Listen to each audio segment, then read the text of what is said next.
Sarah and Kristen, welcome. Thank you so much. They are both speech and language therapists by background, and they both have decades of experience assessing and treating executive function deficits in children and adults both. They're the recipients of many awards. I'm not even going to list them all, for their expertise and groundbreaking work, and they've long been affiliated with the Mass General Hospital in Boston. Please have a look at their website. It's called Cognitive Connections. The long URL is cognitiveconnectionstherapy.com, but there's also an easy URL called efpractice.com. There are lots of support on their website for executive function training, various tools and products that they've developed. Let me just take a moment now to mention the sponsor of our webinar. We are so grateful to our sponsors. They allow us to present all the information that we present week after week at absolutely no cost to our listeners. And today's sponsor is Brili, B-R-I-L-I. It's a very ingenious interactive platform. It uses game design and psychology to help children stay on track during the day with all their daily routines. What it does is displays a kid's routine through a gaming technique, showing them what's next, how much time they have left, prompting them to stay on track. Their goal is to make mornings, bedtimes, and other challenging times of the day simple for parents, fun for kids, stress-free for families. So check it out. Learn more at the Brili website. This is important. It's Brili, B-R-I-L-I.co, not com, but C-O. So thanks from all of us to Brili for sponsoring this today. Let me just give you a quick overview in case this is your first Attitude webinar. You post your questions in the box on your screen anytime now or during the presentation. After Sarah and Kristen have finished their slide presentation, they'll answer as many questions as time permits. If you have any problems hearing this webinar, it's almost certainly your internet connection, so please dial in via your phone line. You'll see a radio button up in the monitor that takes off phone. It'll give you a phone number. If you'd like to take notes while Sarah and Kristen are speaking, download their slides now in the control panel in the download section. Use that to take notes on or print out. Or if you want to listen and listen later again, you can find a replay of this webinar. You'll find it, including the presentation slides, on the Attitude website, attitudemag.com/webinars. So with that, let me turn it over to Sarah and Kristen again with our thanks. Hi, good afternoon, everybody. How's it going? We're so excited to be here today. Kristen and I are the co-directors of Cognitive Connections, and we have a really cool kind of innovative program called the 360 Thinking Program. And our hope is to today really give you hopefully a brand new understanding of what executive control really is. So I'm going to dive right on in. We've got a lot of information, and we're going to start right here with a tween at home, and Mark's hanging out on the couch. He's on his computer, and now we've got to do some executive functioning and planning. So Mom comes up and says, hey, Mark, you've got lacrosse today. It's 3 o'clock now, honey. We need to leave the house at 3:20 to get to Cutting Field on time. Okay, Mark, honey, you better start getting a move on. You better get a water bottle. It's hot today. And don't forget you need your cleats, not your turf shoes. Come on, Mark, you better get up. And Mom starts to notice that Mark's not moving very fast. So she goes, come on, sweetie, we really got to get going. Go upstairs and grab your penny for the scrimmage today. And because Mark's not really moving, Mom has good intentions, and she might even go out to the garage and grab his lacrosse bag and put it by the front door. Come on, Mark, we got to go. She even goes into the kitchen and gets the water bottle, and all of a sudden, it's not until the last minute at 3:20 that she finally goes, Mark, we've got to go right now, that maybe Mark starts to get up along go. And the problem is that at this point, he's really prompt and cue dependent, and the person feeling the pressure of time is Mom, and Mom's moving it along. Now, if Mark has really good executive function skills, then this is what it should look like. It should be the point where Mom goes, hey, Mark, it's Tuesday. She shouldn't have to say anything else, because if Mark is a teen or a teenager, he's got really good skills, then what he has to do is to say, okay, well, if it's Tuesday, then this is what I look like on Tuesday, and if it's 3 o'clock now, and you're going to hear him making some of these if-then statements in his self-talk, some causal thinking. If it's 3 o'clock, then there's a shift in time. I have about 20 minutes until I have to leave the house because it takes me about 10 minutes to get to that field. And if it's a scrimmage today, then the objects that I'm going to need is I'm going to need my penny and my shorts, and if the space that I'm going to is Cutting Field, then I need my cleats, not my turf shoes. And the other thing is, Mark has to pay attention to people. parents naturally give really good cues about time transitions. If we're in the house and we're sort of managing the afternoon, we change our pace and our voice. Okay, honey, we got to get a move on, and we're cueing that. And as we start to move through the house faster, our children need to read that. That ability to naturally pay attention to the space, what time is it now, what's coming up, the organization of the space, where are materials and what objects do I need, who's in my space and the people that I'm paying attention to, is a critical underlying skill for executive function called situational intelligence. And executive function is all about situational intelligence. It's your ability to sort of stop and to be aware of what's happening now and what's coming up next. And in fact, executive function has nothing to do with IQ. Half the time we test these kids and really they present with average, if not significantly above average intelligence, but it's all about situational intelligence. And so there's another thing that Mark does that's really critical as part of this executive planning skill. So notice he's on the couch, but as he's imagined, this is what I look like for lacrosse, he then starts to mentally plan in his mind. So he's on the couch, but he says, I need to go upstairs to my dresser and get my scrimmage and get my shoes and my shin guards out of the closet. I need to go down to the mudroom because that's where my stick is, and then I need to go out to the garage and get my lacrosse bag because it has the protective gear and my helmet. The kids who don't have this skill, what happens is they sit on the couch and mom says, go upstairs, go upstairs, go upstairs. And they've not pre-imagined, so the moment they get upstairs, they might walk in their room, see a new Sports Illustrated kids magazine sitting on their desk. They flip through that for a minute, and then mom goes, come on, you need to get ready for lacrosse. So they grab their penny, they walk downstairs, maybe they go to the mudroom, get the stick, and mom goes, where's your shorts? And they walk back upstairs and get their shorts. And then they come down and they go out to the garage and they get the helmet. And mom says, remember, you need your cleats. And then they go back upstairs and they get their cleats. And then they come back downstairs and they go to the garage and they get the equipment bag. And then mom says, honey, you need your socks. And so there's all of this ineffective planning in a moment in time where they're just zigzagging all over the place. And so what is the problem here is why is it that parents are so frustrated? Because the challenge at the moment is if you're a child who doesn't have this pre-imagination planning skill, then in fact parents really are kids' prosthetic frontal lobes, and they're the ones that are holding on to that imagery and planning in their mind. So our real goal is to sort of pass that planning over to the student. So what do these situational awareness skills look like at school? Well, here we have a girl who's standing at her locker, and she's getting ready for science class. So she imagines herself in science class, which cues her to grab her goggles, her homework, and her lab notebook. If she does not create this imagery, then she walks off to science class, and she relies on the cues in the science room in order to go back to her locker to gather all the materials she needs. This skill,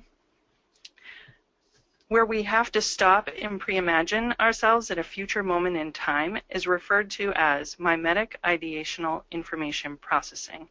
And we shorten it for kids and say that we need to mime the idea in our minds before we get into a situation where we need to carry something out. So here we have a girl who's dropped off by her mom, and she's getting ready to go into school. Before she walks into school, she imagines herself sitting in her first class, and she'll be able to use that imagery to engage in self-talk and say, well, if I'm going to see myself in class, I better go to my locker. I only have a few minutes before the bell rings. I need to get my poetry journal, and then I have a science class next time, so I better get my lab goggles. Mrs. Smith is a really tough teacher, so I better turn in my journal so I do not lose points. This skill of mimetic ideational information processing is something that we do all the time. So, for example, if I'm sitting and listening to this webinar, maybe I realize that after work today at 4 o'clock, I really need to stop on the way home and pick up a dress. So, you know, I'm going to leave here and go to Macy's across the street. But then I realize, well, you know, there's a lot of traffic at 4 o'clock, and that might be a little tough, and I'll be home and I'll be at a late time for dinner.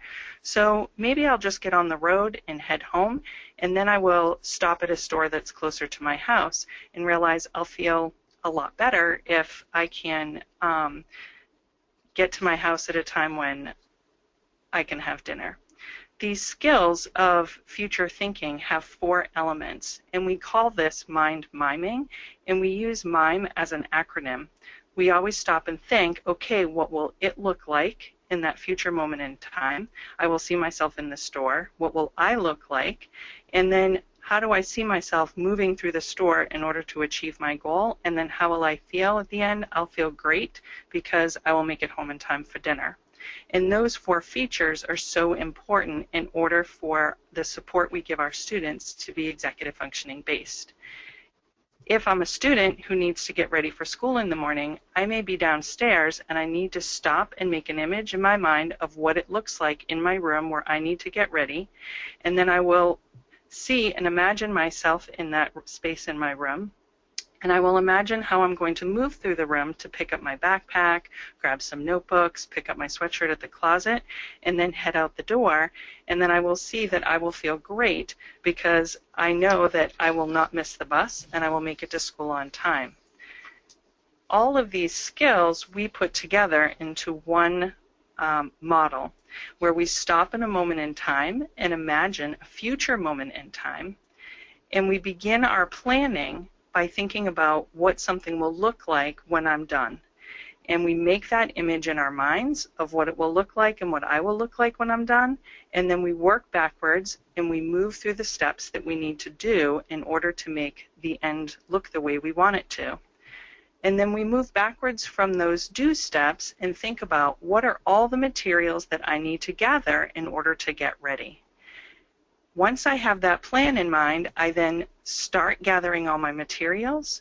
I then move through all the steps that I need to take, and then I stop and I evaluate how well my plan was carried out. Those top 3 steps are what we refer to as we move backwards as the task planning we keep in mind, and we work backwards through that to move forward to execute the task. And then when we're done, we then go back up and monitor how well our plan has been carried out. The thing is that most of the time when we cue our students to work on something, we ask them to stop and get ready. We ask them to get ready for homework. We ask them to get ready for soccer practice. But we rarely ask them to stop and think about what they will look like in the end if they were done and ready to carry out the task. So these executive functioning skills that we need are a set of skills that really help us to be able to plan and initiate tasks, monitor how well our plan is going, and then flexibly modify how our plan is being carried out. All the while, we need to be aware of the passage of time. And all of these skills we call the 360 thinking skills. And we imagine that all of this planning and executing is happening while we're comparing our actions to the tick of time. All of our 360 thinking model is based on the work of Dr. Russell Barkley, who writes in his book that we need to repeatedly practice self-monitoring, self-stopping, seeing the future, saying the future, feeling the future, and playing with the future so as to effectively plan and go towards that future.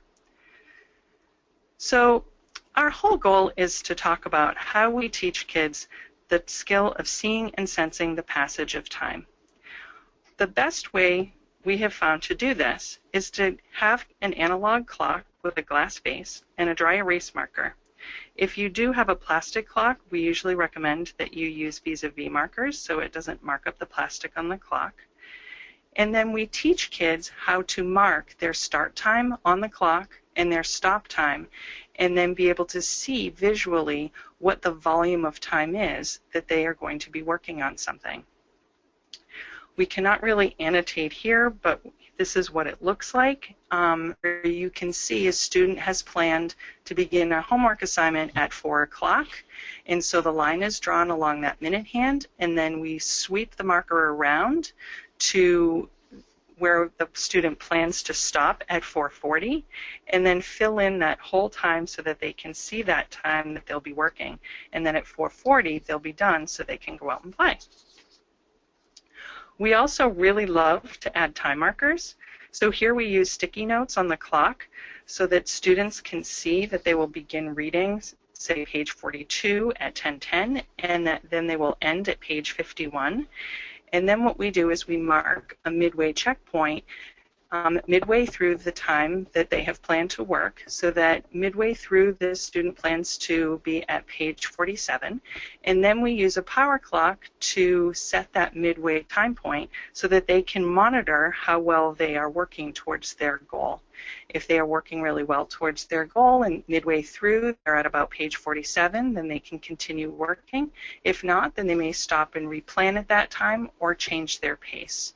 We usually use that power clock, though, just at that midway point because we really want the timer to be used as a way to monitor how well they're doing and not necessarily to use it at the end mark where they would be speeding through a task to the end point. So one of the things that's interesting is that ability to see a volume of time is really effective for managing hourly time. But another huge part that changes for tweens and teens is that they really have to be planning also over the course of a day and being able to see the available time that they have to fit in productive things like homework and to even fit in the fun things and their extracurriculars. So the one way we do this is we ask kids to make what we call a standard week. So we'll take a schedule where we show the students what from like 8 a.m. until 11 p.m. and we'll photocopy that 7 times. I'll show you a sample of that in just a minute. And we start by filling out what are the guaranteed commitments that a student has. So we'll fill in school, drive time to school, and baseball practice. If they have a consistent commitment every week of ACT tutoring, we'll fill that in. But we only put in the consistent things that the student has. If they have a baseball game, we don't write that on that schedule. So as soon as we have a standard week at a view, then what we do is for some of our older teenagers, we'll just photocopy it. But for our younger teens, what we do is we put them inside plastic sleeve protectors, so it becomes a write-on, wipe-off surface. And then what you can do is you can show that calendar your student and say, okay, here's what the usual Monday looks like, and then show them what's unusual on that day. I'll show you an example in just 1 second. But it's also important that kids understand a concept that we call the goes with and the maybes. A lot of kids, if we use the idea of, plan a fudge factor, they don't really know what you're talking about, but they need to be able to visualize just because I have soccer at 4, it doesn't mean that it's just 4 to 5. I have to visually plan for what goes with that is driving to soccer, and maybe we'll go out for ice cream afterwards. So to give you an idea of what this looks like, we have students fill out sheets like this for the standard day. This is a student that I work with. This is what his standard day 1 looks like, and he only has a half hour for lunch, no free blocks today. So as soon as I know what the standard day looks like, and I could do this, it could be a standard what the usual Monday looks like, we ask him what's unusual. Well, today what's unusual is I have a lacrosse scrimmage and I want to take a cake to my girlfriend's house for her birthday. So we ask him to plan for the goes with and the maybes. Well, it goes with driving to my lacrosse scrimmage, and we identify that with hash marks to show that time is not our own, we're traveling. And maybe the scrimmage will go into overtime, or maybe we'll sit and have a team meeting afterwards, and I have to drive to my girlfriend's house and drive home, and I might stay there and even have cake with her and her family. So it's amazing when you show this to a student how many students go, oh, that's how much time I have? Because in their mind they thought, well, I have all afternoon, I just have a lacrosse scrimmage and I'm going to my girlfriend's house. So now they're really seeing visually how time fills up. We do not recommend that students write homework now on this schedule. Instead, if we want them to balance homework, we have them just write the kind of assignment that they're going to do on a sticky flag. The value of doing that is we want students to be able to prioritize and see how time moves and how time might be fixed or flexible. So for example, if I come home and I sort of blow off my math, then all of a sudden that math is going to move down, and now I'm going to have to do it later in the evening. If I come home and decide to play Xbox with my brothers and I blow off my history, now I can really see that history is going down there, and now that's filling up. So the whole goal is that students can really visualize what a usual day looks like, superimpose how this day will be the same but different, be able to plan for the expected goes-withs and the unexpected maybes, and then be able to plan their productive time accordingly. It is, though, the case that some students really benefit from a whole week at a view, and with a whole week at a view, we'll schedule out, this might be what a student's standard schedule is. Then we can write in anything unusual. So for some kids, this is great, because if the big unusual of the week is that I have a big quiz on Friday, or maybe there's a game on Friday, we can put that in. But if there is a quiz on Friday, I visually can see, wow, Thursday's pretty busy. I've got baseball going on, and there's even this special event of going to the theater. So, boy, I'm really going to have to make sure I plan to do some studying on Tuesday and Wednesday. Plus, you'll see with those sticky flags, it allows some kids to plan when they might do additional work during their free blocks on the next day. When students have an assignment that's due at the end of the week, we often ask them to create a visual sketch of what that assignment will look like, and you will see this a little bit more in detail when we talk about projects. But we take that visual sketch, for example, here a student had to create a poster about an independent reading book that they had. That was due on Friday, so they posted that on Friday, and then they worked backwards through the week to break down all the steps that they needed to take in order to work towards completing that poster on Friday. And this is a really great worksheet that's helpful for students who may have all their homework posted on the web, but they still need to really think through their plan. And so oftentimes we'll ask students to write in what they need to do for homework by looking at the web and then writing in the classes that they have homework in, circling the materials that they need for that so that they know what to pack up in their backpack at the end of the day. And then they write in the due dates and then the amount of time that they estimate each one of the assignments will take. And they take that sheet and they put it in a plastic sleeve protector, and then they can sketch right on the clock how it is they see themselves using their time, if they have a study block or they have time in a resource room. So for example, this student here, planned out the time where in the beginning they were just going to gather their materials and get ready. Then they have about 30 minutes to work on a lab, and then they realize they have some time left over so they can pick away at completing some of their flashcards for Latin, and then they have a few minutes set aside for packing up and getting ready to move on to their next class. So another kind of cool tool we recommend related to both homework and time management is that when a student has a homework assignment that they've completed, say at home in the evening, we will take out a small yellow sticky flag and we ask them to write down what class that is due in and what time they are turning it in. So in this example here, I've got math and I know that I'm turning it in at 11:05 tomorrow. So that they're predicting ahead of time, all right, when is this due and what time do I see myself turning it in? Then when I finish my next assignment, if I know that that's due in, say, Latin, and that's at 8:45, I'm going to put that in my folder on top of the 11:05 one. So I get to school the next morning and I take this out, I can now see, okay, and unfortunately something's not showing up in that PowerPoint there, but it should say Latin on top of there.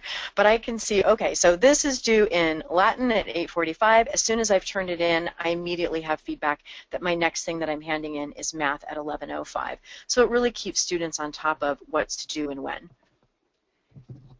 We also try to help students create a visual image of what their long-term projects will look like. Sorry about that. And so we're going to go back. I apologize. I clicked it too quick all of a sudden. And so here's a perfect example of a long-term social studies project that a student was assigned. And, we look at all these multiple components that they need to complete and all the details that the teacher has carefully broken down.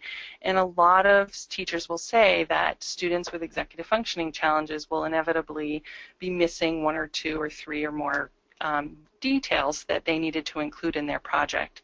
So we really hear a lot about how schools will then teach students, or they will break down the project for them, and they will give them a month at a glance like this and write in when they can complete different parts of the task. The problem is that if this student comes home on Monday, the 5th, and tries, knows that they're supposed to work on, drawing their family tree, but mom's not home, they move on to Tuesday, and then that intention to complete what it was they wanted to get done on Monday can be lost. And they don't always, rewrite that in. So we actually teach students to sketch out their projects.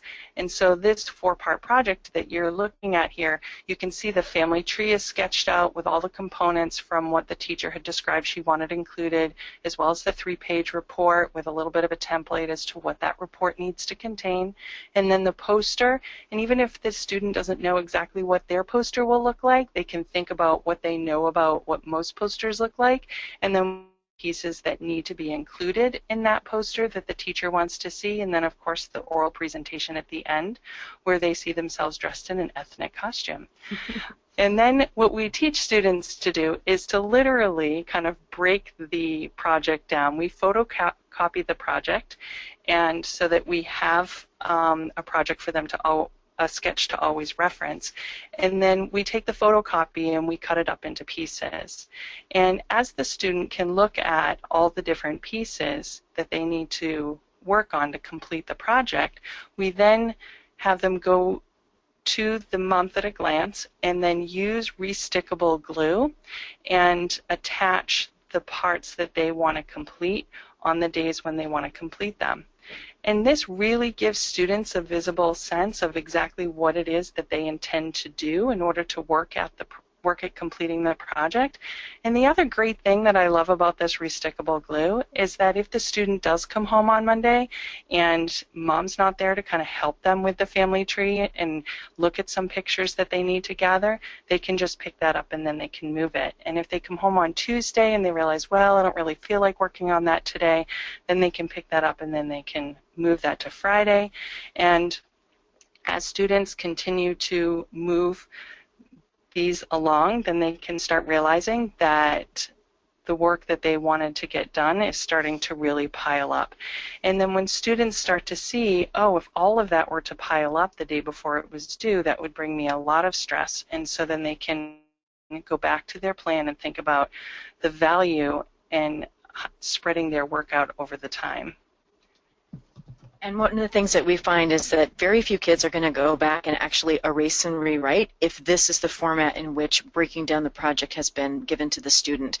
So the big problem with this too is that if teachers only provide students with a calendar with words like this, then it really is not executive function based, because we know executive function is the ability to visualize and pre-imagine the future.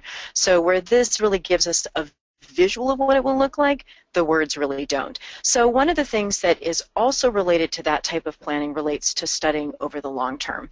And so we often see that a teacher will say, okay, class, we got a test on Friday, and this boy here, he has really good executive function skills.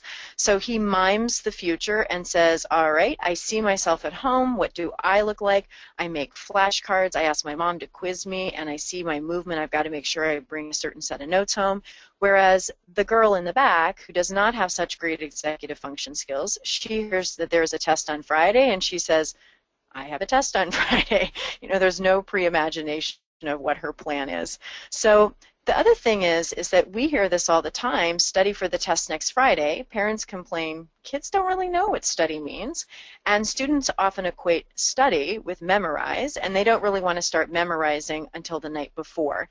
And often Kristen and I have a lot of high schoolers who come in and we say, okay, well, let's see what you're going to study. And they say, well, I've already looked at my notes. So sometimes they think just looking over the notes is what study means. And as I mentioned, a lot of kids study, equate study with memorizing. And I have kids who come in, and if I say, all right, well, biology midterm is on Friday, they get a little prickly and they say, I only want to study on Thursday. I've blocked off 2 hours when I get home from my lacrosse game. I'm going to study. And they'll say, I don't want to start studying on Monday. I'll forget everything that I tried to memorize. And I get that. That's actually probably true.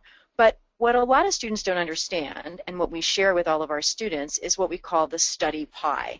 And the study pie really shows that actually only 1/3 of test preparation is studying and memorizing, and that 2/3 involve something else. So we really show students that the first third of studying is reviewing your old tests and organizing all of your notes to sort of match your study guide or to create a study guide. That the second third is sort of going through and then preparing your study tools, things like making a flashcard or creating a mnemonic, whatever works for you. And then once you've created those, that then you have time to study and memorize those. Excuse me. So again, if the biology midterm is on Friday, I find if students have only given themselves 2 hours on Thursday night, they end up spending 1 hour and 50 minutes of that doing the first 2/3 of studying. They end up spending all of that time organizing their notes and making their study tools and run out of time to memorize. So instead, we really show kids, okay, how do you start this process on Monday, and then how do you move through until Friday to complete the rest of that? So let me give you a really good example of how we do this. The first thing is we really want students to be able to prioritize their study time. And the way we do this is we ask students with a study guide to determine what they know, sort of know, and no idea. Because you don't want to spend all your time making flashcards for everything you know. It's not a good use of your time. So there's a couple different ways that we do this. With some of our younger tweens where they're memorizing things from, say, worksheets and that sort that the teacher has given them, we make a 3-pocket folder by just gluing together two pocket folders, and we write no, sort of know, no clue. And you can even do this if they have things like flashcards, but we'll ask them to go through and figure out which ones they know and sort their papers, and then they start the studying with the no clue items. If it's a student who has a study guide, we'll actually just have them go through and identify, okay, Babylonians, I have no idea who that is. I sort of know what the Syrians are. Oh, I definitely know Gilgamesh and the scrolls. With this case, we ask them to then identify, well, which study strategy are you going to use to help you memorize those terms that you have no idea about?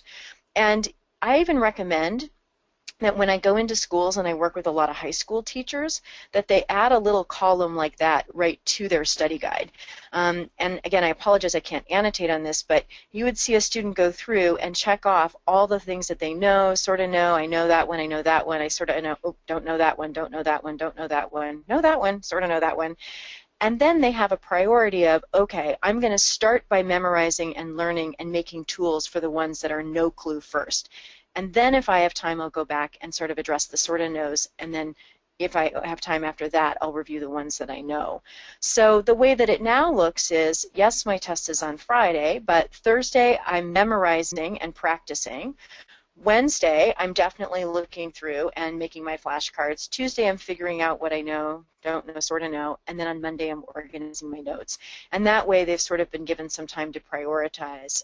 These slides here are in your handout. I don't really need to read them through. It's just sort of breaking down by day what I just talked about. But if you are listening as a professional or a teacher, I do have a recommendation. We find it's really great for kids in high school and middle school to have study stations. So to really teach kids that there are different tools to help them memorize. For example, you might have students be in a room, and at one table they make a link vocabulary card, which is a tool for memorizing terms. Maybe they rotate, and at the next table they make a visual sketch of a concept or create a visual of it using an app called Pic Collage. Maybe at the next table they're the teacher, and their job is to create a list of questions that they guess the teacher will be asking on the test.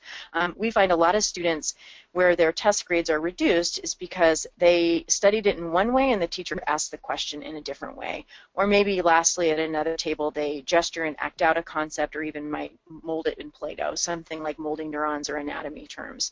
So kind of a cool way to memorize and learn studying. And the same way we did for project management, we break down studying for tests. So the idea is if I use my sticky notes, spread out the work to prepare, but if I come home and blow off reviewing my old test, now I'm going to have to do that on Tuesday and Wednesday. If I blow that off, now that's going to be Wednesday, Thursday. If I blow that off, I can see, darn it, I'm actually studying on Friday. And if I blow that off, I have a pretty miserable weekend.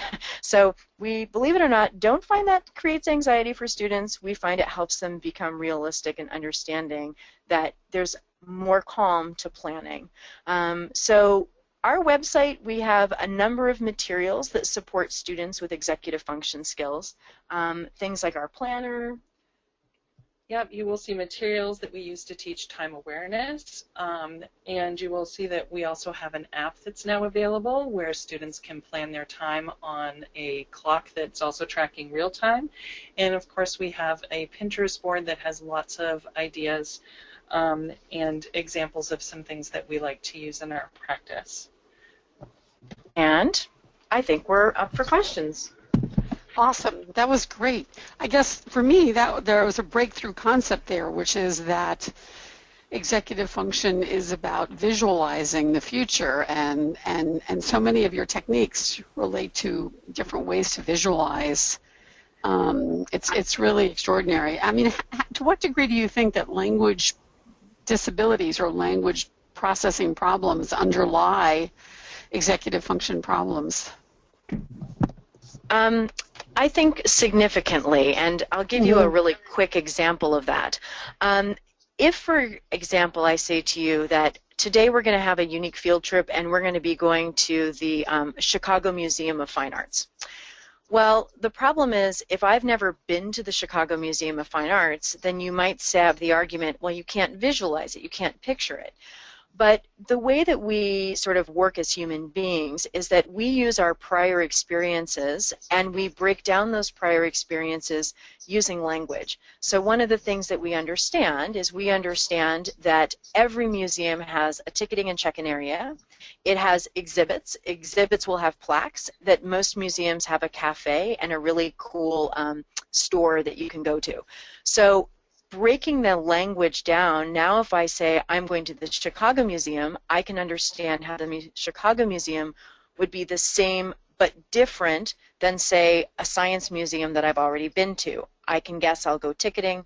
I would know that the exhibits would probably be fine art instead of science-based. I would think that the museum store would have pictures and books of interesting art, say from Michelangelo. So being able to use your language to break down the features of things, and if you're being asked to write an essay and the essay is writing about, say, a specific battle, the way that I'm going to visualize the future of that is understanding perhaps the linguistic features of battle, that every battle has two sides, that there is a leader, a tactic, a cause or a reason, and then the outcome and the impact of a battle.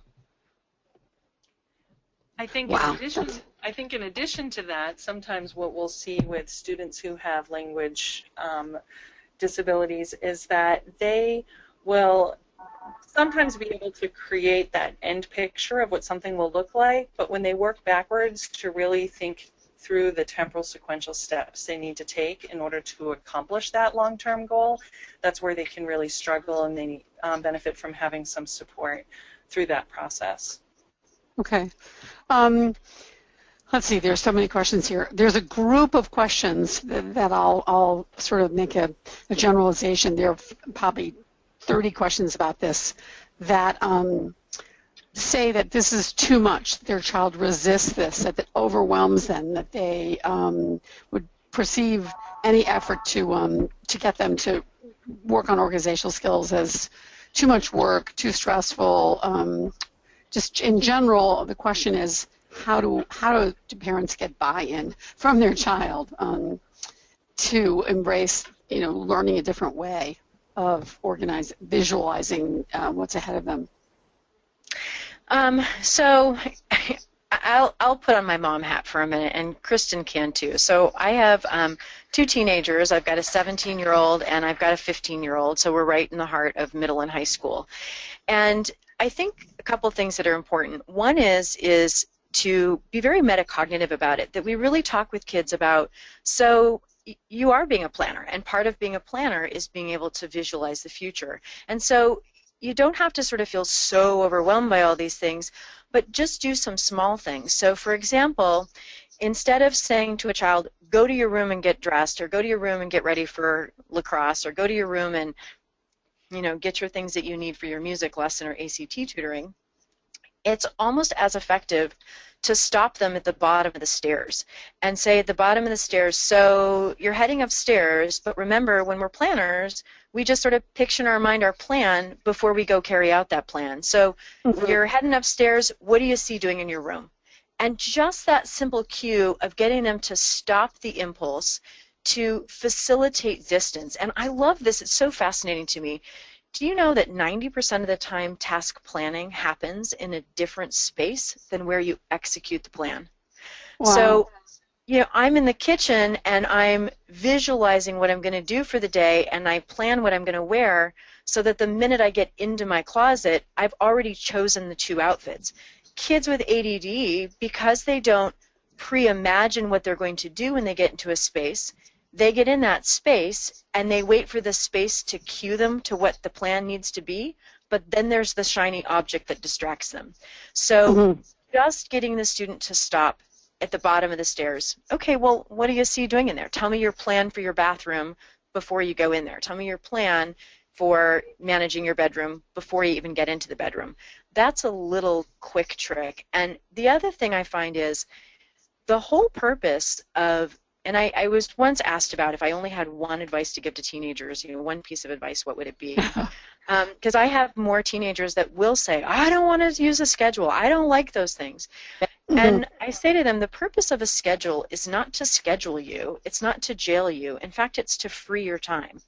Because if you're using that time and you have a sense of how it's scheduled, then all of a sudden you're going to find time available to you to do things because you're using time effectively. And we really show them how they can sort of free up and make their time available. Okay. With some students who are, working on some academic tasks, and we're working with them in a resource center or in a therapy session, I think a lot of times they'll come in and they're overwhelmed to begin with, but they have no idea how to get started on something. So when we model a lot of the strategies that we use, and then we gradually kind of help them be able to see how they can start taking on a little bit at a time, then it's much more motivating for them, and then they start to see the value in it. But it's definitely a gradual process. Okay. Just staying on the motivation issue for a second, a question from Wendy, which is along these lines. Does either negative or positive reinforcement work for forgetting assignments, poor performance, lack of planning? I guess the question is, how do you, what techniques do you recommend for getting kids to embrace executive function, addressing executive function issues? So I think, positive and negative reinforcements and contingent reinforcements, a lot of those behavioral strategies, they can work well for some students. I think for the students that we see who have executive functioning challenges, I think oftentimes, the problem is that they can't see what it is they're trying to complete, and sometimes if you make that higher stakes for them by giving them a positive reinforcer or even, the threat of a negative reinforcer, it can almost contribute to some stress because they still don't see themselves in their mind's eye how they're going to be going about completing the task. And that for the kids that we see, it's not always as helpful.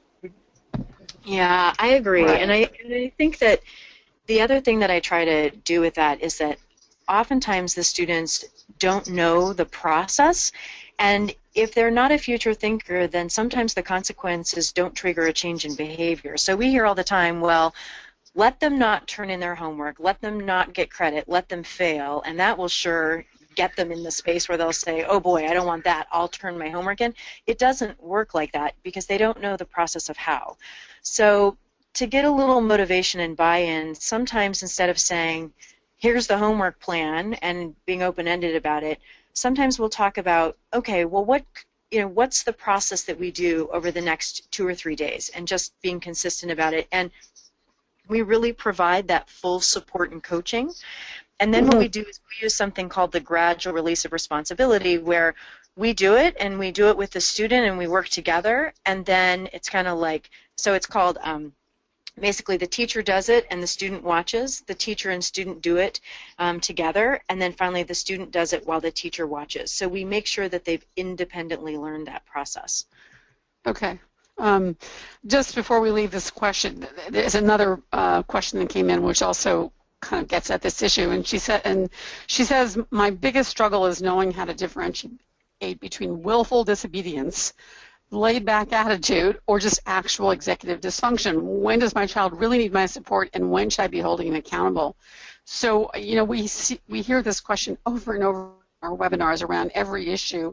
It's so tough for parents to figure out when they should be helping and what they feel is enabling. So any last comments before we move on to other areas of this interesting webinar? Well, I mean, I'll make an attempt at this. There's a phrase I really love that I think is important, and it's the idea that motivation comes from the imagination of the future.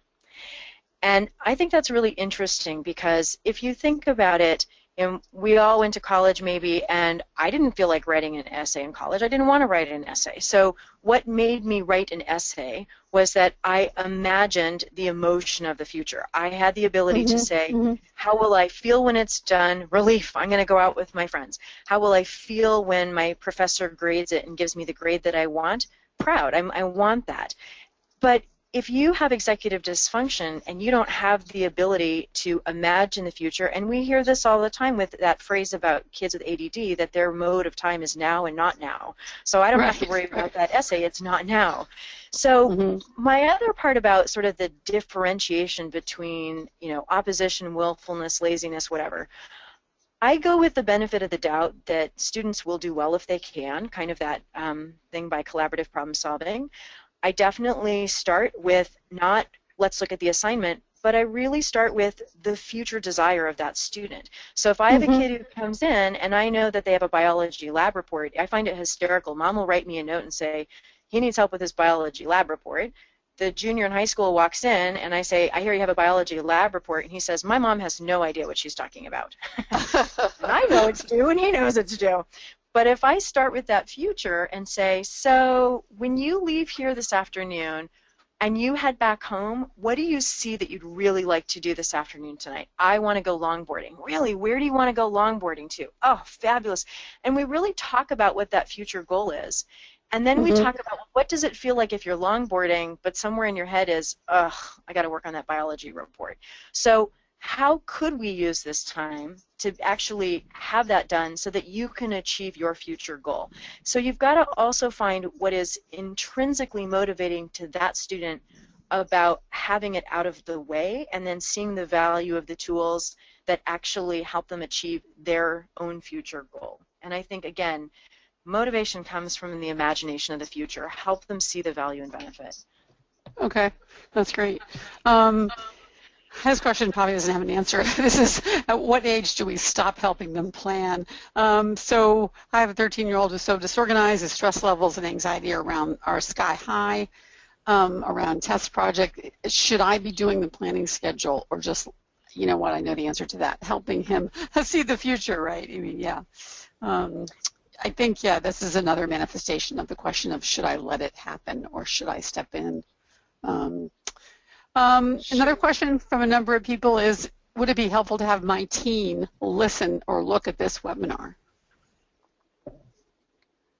I mean, I think that if the teen is expressing some frustration around being able to get started and monitor and complete their tasks, then it may give them some metacognitive information. I think that a part of the problem can sometimes be a lack of knowledge and understanding what it's all about, and so that is where we start with some students. But then there is the part where they need the help with the doing and knowing how to carry out some of the strategies, and that's where some coaching would be really helpful. Okay. All right, let's turn to the relationship with the child's school. There are a number of questions about how to engage the school. Many people say that their children's school IEPs or 504s or special ed classes deal with academic deficits but not with executive function deficits. Any advice for parents on how to generate an IEP or 504 goal, how to engage the school in addressing some of the critical issues that are keeping their kids from learning? Well, that's a really large question that has a very long answer, so we will try to give the short answer. And, you know, I think that, you know, the first step is really helping everyone involved understand what the nature of the problem is, and then being able to identify what the student needs, and then figuring out, is it just a matter of accommodations, or do we really need to sit down with this student and actually create some goals to help them through this process of planning and self-monitoring. And certainly we have done both, where we have created accommodations for students, but then really sat down and said, okay, what are the skills that we want our students to learn, and how can we create goals for them on how to create that future image and how to monitor with a clock how well their plan is going. Yeah, okay. Absolutely. And I think the other thing is that oftentimes schools don't know what they don't know. I think executive function is a hot topic, but I think a true understanding of what it really is just sort of emerging and developing. And I can't emphasize enough that even with your previous question, I hear this all the time of where's the line between supporting the child and enabling the child. And I think that's a huge concern for parents and educators, because what happens is that moms and dads on the 504 IEP say, well, we want someone at school to be a point person, and so we want them to check in the student, review their homework, make sure they're turning their homework, make sure they've written their agenda book and packed up their bag at the end of the day. And the schools sometimes do an amazing job of that.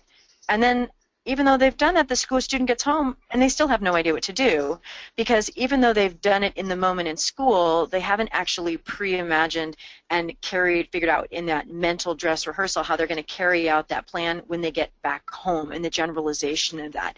And I'm going to reiterate again the idea of the gradual release. So if you have a student where you feel like, oh my gosh, I'm helping them with their planning and their projects and their homework and their studying, that's okay. Start off with, yes, show them the process of, here's how we plan, let me show you, and you do it for them.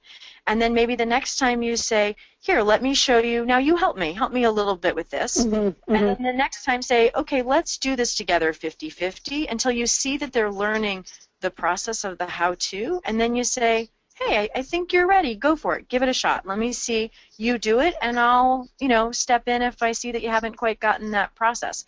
And so the most important part is not to flip from one side of be independent or I do everything for you. And I think keeping in mind that gradual release is, the development of how we support students in developing independent executive function skills. That's a great phrase, gradual release, right? It's sort of neither, as you say, neither doing it all or doing nothing, but it's more training. Lots of questions about how people can find coaching or executive function training programs like the ones that you two do so well around the country. Do you have any suggestions? I do. I think that it's somewhat kind of regional. There are some great regions and areas that have some terrific supports and skills. I can name those specifically in a minute. But more broadly, I have two recommendations. I certainly think that organizations like yourself, as well as CHAD, definitely have people that have been certified as coaches for ADD. And I think that that's a good start, because oftentimes those individuals are highly familiar with executive function, organization, and can provide support in advocacy and in-home services. Now, both Kristen and I are speech and language pathologists, and oftentimes people say, well, my kid doesn't have a speech problem. But the language end of it, many speech and language pathologists, particularly those who have a little bit of a background in, say, rehabilitation of traumatic brain injury, really understand the concept of how to support people with planning, organizing, time management as it relates to executive function. So the American Speech and Language Hearing Association, ASHA, you can go in and put in your zip code and identify providers in your area. Not all speech pathologists specialize in executive function, but you can identify that. And then I think that there are some other sort of regional areas. ASHA.org. Yes, correct. Okay. Yep. So those would be sort of my starting go-to sources. Okay. Yeah, we usually hear that recommend to contact your local CHAD chapter, talk to parents who are members of CHAD about what resources they found available. We have a directory. CHAD has a directory. And I think you're right. Both coaches as well as cognitive behavior therapists who work with students often overlap with the kind of skill training that you're describing. some adults who would love to know if these same kinds of skills work with adults, if you have experience working with adults.